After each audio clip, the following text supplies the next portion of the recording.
ქალთა საერთაშორისო დღე მოხუცებულთა სახლ ქსენონში ქვემოქართლის გუბერნატორმა და რუსთავის მერმა ქსენონის მაცხოვრებელ ქალბატონებს 8 მარტი პირადად მიულოცეს.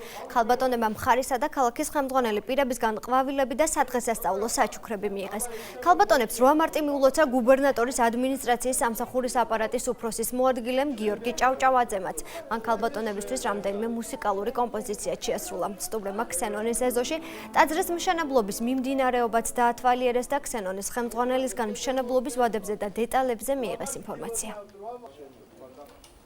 ჩვენ ქალბატონებს უკვე მიულოცეთ დღევანდელი დღე. ხშირად მოვდივართ ხოლმე და ისინი უკვე ხვდებიან როგორც თავიანთ შვილებს.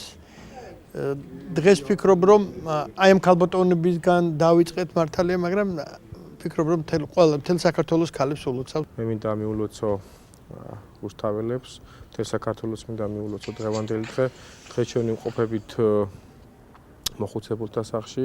ჩვენ რაღაც ტრადიციას ავიდ გვაქვს რომ ყოველ დღესასწაულზე შეძლებს დაგვართ როგორც კი გვაქვს საშუალება აუცილებლად მოვდივართ და ვნახულობთ. ჩვენ არა ვართ ყურადღებოთ საერთოდ, მაგრამ გვანებივრებენ და უფრო ვიცით რომ მოვლენ აუცილებლად და მოგილოცავენ. ძალიან კმაყოფილი ვარ, ძალიან მემამლიერებით.